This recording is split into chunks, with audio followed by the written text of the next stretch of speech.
Relax, relax. Look, calm down. You didn't get that raise. You didn't get that promotion. You didn't get to that place where you wanted to get in your career just yet. But don't give up. I'm going to talk about the real reason why you didn't get promoted so that you can actually do something about it. Some people will think, I didn't get promoted because my manager doesn't see my value. The system is rigged against me. Some people will say, they gave the promotion to somebody else, so there just wasn't enough slots. Some people will say, I didn't get promoted because I had bad counsel. I didn't have a good mentor. I didn't have good advocacy. Some people will also say I didn't get promoted because I didn't play the game politically. There's a lot of reasons why people will point to say, this is the reason why I didn't get promoted. And would you believe that the most frequent reasons why people say they didn't get promoted, they didn't get their raise, the most of those reasons have nothing to do with personal accountability, which is convenient. Nobody really likes to blame themselves. Nobody really likes to hold themselves accountable. I get that. But today we're going to have some hard conversations, and I'm going to tell you the real reason why you're not getting promoted. Take a step back and think about what your organization is doing. If it's a corporation, obviously I'm very familiar with corporations. What is the main mission of your firm or your company? Is it delivering a product? Or is it delivering a service? And whatever that product or service is, what is the problem that service or product is solving in the marketplace? Think about the overarching vision of your firm. Now, that firm makes money by selling that product or service. And there are some things that need to get done in order for that product or service to be ready for the marketplace. You have to be able to draw a line between what you're doing on a daily basis and the bottom line. If you are on the operations or sales or marketing, or you have a direct role that is associated with the revenue coming into the company, then you have a step up. It's a more direct path when you think about the real reason why you're not getting promoted. But if you're working a support role, let's say you're working in IT at a company that is not IT, let's say you're working in some administrative role, or you're working on some sort of event or management role, you may not have a direct play or direct hand in the revenue that is coming into your company. It's going to take you a little bit longer, or it's going to be a little bit harder for you to go through this exercise, but you can still do it. Now, whatever that product or service is, whatever solution or whatever vision, the overarching vision and value add that your company is making in the marketplace, I want you to, like I said, draw a direct line between what you're doing and how you are supporting the creation of that product or the delivery of that service. In your individual role on your team, if you cannot draw a line between the quality of work that you're doing and its impact to the bottom and top line, the ability of your firm to create revenue and generate profits, then you're doing something wrong. And whatever it is that you're doing is not helping you when you're making your case to get promoted. Executives, human capital management folks, and human resources folks, and talent management folks, at the end of the day, when we get ready to make promotions, you make promotions based on what is going to be best for the company. And what's best for the company is something that is going to increase revenue and definitely increase profits. So if something you're working on or your job function is not directly impacting the ability of the firm to generate revenue or to generate profits, which implies that, hey, we want to keep our costs down, we want to work more efficiently. If you're not directly impacting, or if you can't make the business case that you're directly impacting your company's ability to generate profits and generate revenues, then you want to sit down and get that session planned out. You want to make sure that you are able to clearly identify that link. Now, the things that your manager is asking you to do and the things that your manager's manager is asking your team to do need to be tracked by you. You want to be able to show, especially at the end of the year, that you have fulfilled the requirements or you fulfilled the task that your manager and your manager's manager has asked you to do. That's a checkbox. It's not enough just to do that though, because there are some people out there who are doing everything that their management and their manager's manager is asking them to do, and they're still not able to get promoted. You want to make sure that that goes into one bucket. Hey, I did everything that was asked of me. I did everything that was in my role. The second part, which is what I was relating to, which what I was referring to before, is you have to go a step above and beyond and make sure that you are doing and communicating the things that you are doing that are directly impacting the ability of your organization to generate revenue and generate profit. You want to communicate your accomplishments, the challenges that you are facing, and the problems that you are solving on a regular basis to your manager. And you want to communicate those in such a way where your manager has an easy way to pass along your accomplishments, even if he passes them on or she passes them on as team accomplishments. You want to package them in a way that allows them to share the good news or the good things that you're accomplishing with their manager and with executive leadership. Sometimes this is going to involve creating an email template and putting your bullets in an email template of the things that you've accomplished on a weekly/monthly basis. Sometimes this may involve putting in a Word document or putting in some sort of an Excel spreadsheet or putting on some sort of a PowerPoint that can be turned into a slide that is briefed at one of the weekly or monthly meetings. You have to be proactive about communicating the impact that you're having for the organization. You may not be able to do the direct analysis that allows you to put an actual number figure to everything that you're accomplishing, but there are some, if you use your imagination, you use your creativity, and you use the math skills that you have, you should be able to derive a number. Either it's time saved, it's money saved, it could be money generated, but you should be able to identify a number and associate those numbers with the things that you have accomplished on a weekly/monthly basis. The real reason, the secret, the real reason why you're not getting promoted is because you're not doing a good enough job communicating your accomplishments and the things that you are working on that are directly impacting the ability of your company to deliver that high quality product or deliver that high quality service. Now, I know that there are some people out there who say, Kenneth, I've done all of that. I have communicated my impact to the bottom line. I've done everything that my management has asked me to do, and I'm still not getting promoted.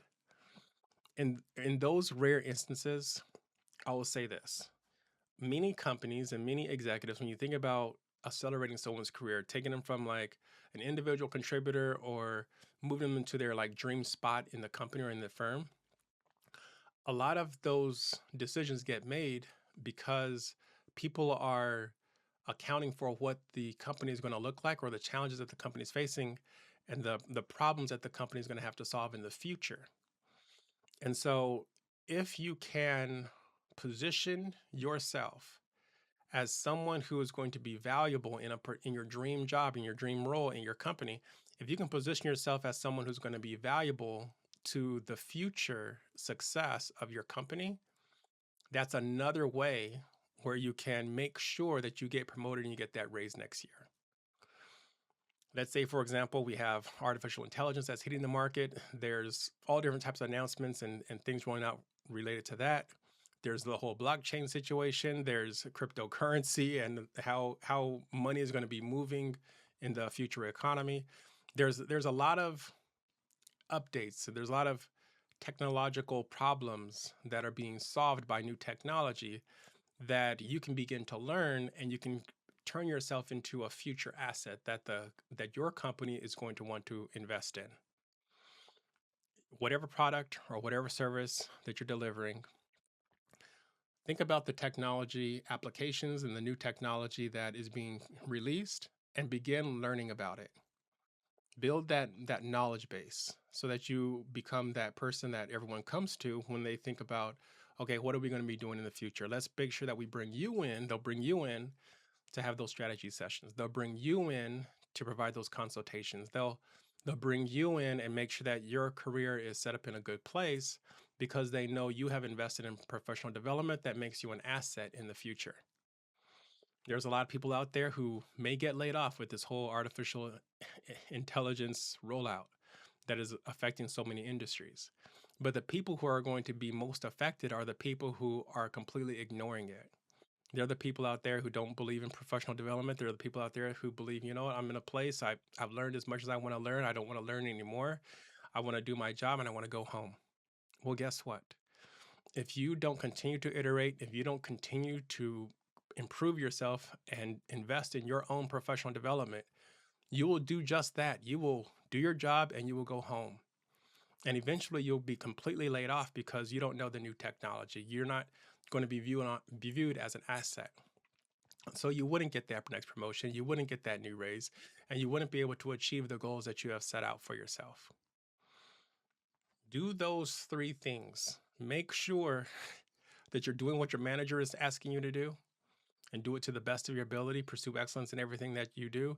Make sure that you are talking to them and getting and soliciting feedback from them, and do it in a way that doesn't disrupt their workflow. They have a lot of things that are going on their plate, and a lot of times you don't have time to provide individual feedback to every single employee that you're managing. So be cognizant of your manager's time when you are engaging with them and you're passing along the things that you've accomplished and the things that are challenging you. Make sure you're doing what your management is asking you to do. Make sure that you're communicating the things that you've accomplished and the things that that are challenging you, and make sure that you are connecting the things that you're doing to the bottom line. Invest in your professional development, and you will get your next promotion and you will get that next raise. I have seen it happen so many times in my career. While I was in the military and I was working as an aircraft mechanic, and I had this big dream of becoming a commissioned officer in the United States Air Force. I had so many people tell me I shouldn't be doing it. I shouldn't care. Life is a marathon, it's not a sprint. But I didn't listen to those people. I took my butt down to the education office.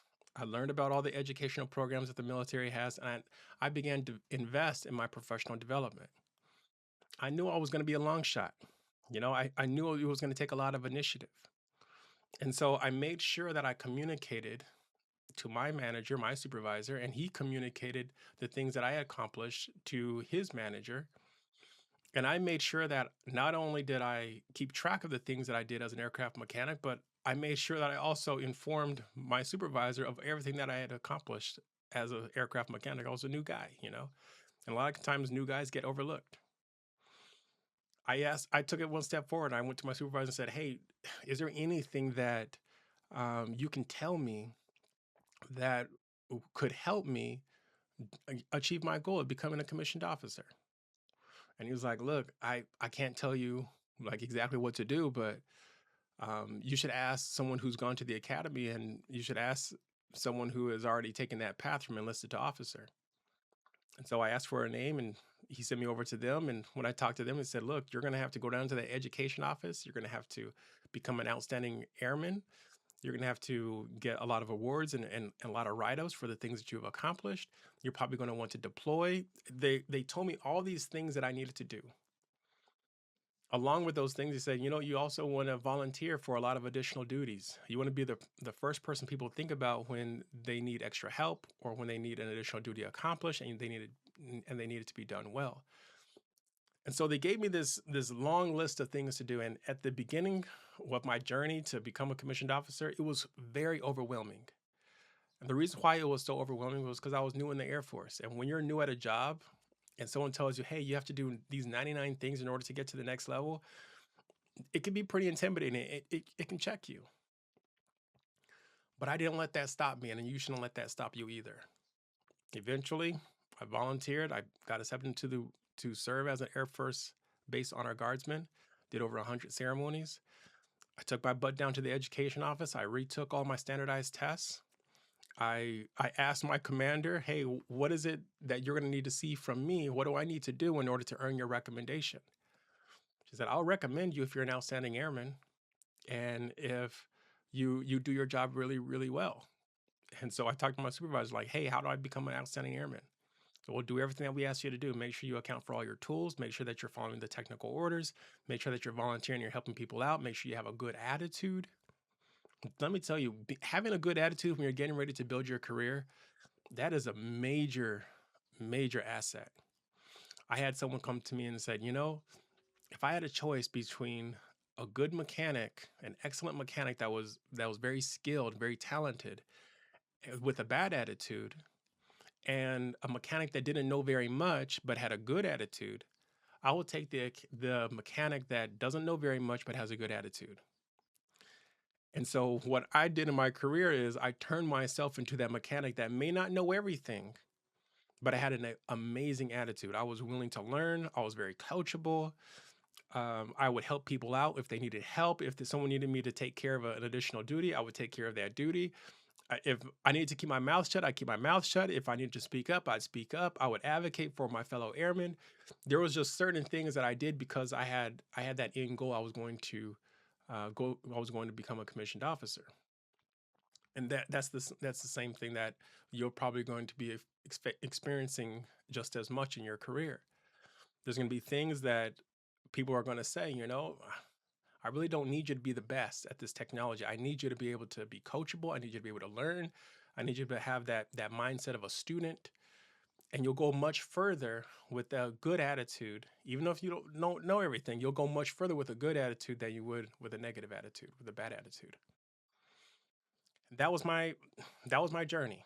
You know, that was my journey as an aircraft mechanic. I deployed once for Operation Enduring Freedom and once for Operation Iraqi Freedom, and I had a whole new set of supervisors when I deployed.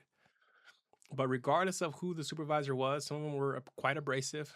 I'm not going to lie to you. Sometimes I had to work night shifts. Sometimes I had to work day shifts. I didn't have much choice in the matter because when you're trying to move up to the next level, beggars cannot be choosers. You cannot identify yourself as, especially in the military, but you cannot identify yourself as someone who's extremely picky when it comes to work assignments. And then also try to be the person that everyone is going to look forward to when you think about the next promotion. You have to not just tell people you have a good attitude. It's not just about smiling. It's about volunteering for the projects that nobody else wants to do. Volunteering for the additional duties that take you over your shift time. Working a little bit extra, you know, those little extra hours and minutes that you're working in order to make sure that the job is done well. They're actually investments in your future, your future career. And that was my exact personality, my exact approach to my career success. I remember the time when I was deployed. There was a colonel that was flying in. The colonel was actually the commander at my home base, at my home station, and he was flying in on a bird, and they were collecting a list of names of people who were going to meet with the commander once he gets here. And my name was thrown in, and I remember my immediate commander. She was saying how it's such a great opportunity for you to meet or have dinner with the base commander that's flying in to this deployed location. And I remember sitting there at the table after doing all of the work, after investing so much time and trying to be the best airman I can possibly be. I remember sitting down at this table and having dinner with this colonel. And at the time, I didn't know how big of a deal this dinner was. But during the dinner, my immediate commander, she said, "Hey, this is an outstanding airman in one of my squadrons. He's getting ready to apply to go to the United States Air Force Academy, and I think it's really awesome that he is able to meet and meet you." And I remember the colonel. I was really nervous at the time, but the colonel looked up from his food and he was like, "Is that right?" And he was like, "Well, when are you planning on going?" And at the time, I was a little thrown off because I was like, "What is this? This is like an executive, right? So, what is this guy, this executive? What is he like? How is? Why does he think that I'm just going to be going whenever I want to be going? Like, that's there's a long shot that I'm even going to get in. So, when am I planning on going? It's never if I don't get my recommendations. It's never if my application doesn't get accepted." And so I told him, I was like, "Look, I'm not sure when I'm going. I know that I'm going to be applying for this next year. And if you approve or if I have your recommendation, it'll make the application process a lot smoother." And he's like, "Yeah, are you?" He looked over at my current commander and he looked over at her and was like, "No, you said he was an outstanding airman." And she was like, yes, sir. He's an outstanding airman. He's one of my best. And he's like, well, that's all I need to hear. I'll give you that letter of recommendation. Make sure that you coordinate it and I'll sign it and you'll be able to apply this year. The feeling of relief after doing all my professional development, after learning how to be the best aircraft mechanic I could possibly be on the KC-10A extender, after biting my tongue when I needed to bite my tongue, after being the most tactful and the most outstanding individual I could possibly be, after doing so many ceremonies as an Air Force honor guardsman, after taking all the standardized tests and doing all the volunteer work and all the additional duties and volunteering for everything I can possibly volunteer for to show that I'm an outstanding airman. When he said that he was going to approve or he was going to nominate me, and that was like the one signature that I needed on my application to go into the Air Force Academy, I was so relieved. I mean, there's no feeling of relief like working towards something and doing everything that you can to accomplish something that most people think is impossible. There's a lot of people out there who thought you're not going to get in. There's no black people at their academy. There's no black people on the brochure. They're not going to let a black guy into the academy. There are a lot of people who discourage me. They're like, dude, you're an aircraft mechanic on a KC-10A extender. This is a tanker. It's a slow bird. Look, they're going to take F-16 guys. They're going to take F-15 mechanics. They're not going to take big, heavy mechanics. They're not. Academy's not going to take you. You shouldn't even apply. There is nothing better. There's nothing sweeter in this world than working toward a goal that most people think is impossible, only to realize after all of it is said and done, you finally accomplished that goal. And then you finally are able to enjoy the fruits of your labor. Oh, no better feeling in the world. I applied. He got based on his recommendation. My application went through. I eventually got accepted into the United States Air Force Academy Preparatory School. I completed that program. I graduated from the United States Air Force Academy as an officer in the United States Air Force, and my career took off from there. But none of that would have been possible if I didn't take my professional development very seriously. If I listened to the people, none of that would have been possible if I did not do the steps that I took that I just shared with you. Make sure that you are keeping track of the things that you are doing. Make sure that you are communicating what you are doing to your manager and your manager's manager. Make sure that you're doing everything that is asked of you. If you want to get that next promotion, you want to get that next raise, that's how you do it. The bonus is making sure that you're an asset to your company and to your firm in the future by learning the new technology. All right, my friends, that's my message for you today. I know you can get it done. I look forward to talking to you again in the next video. Thank you.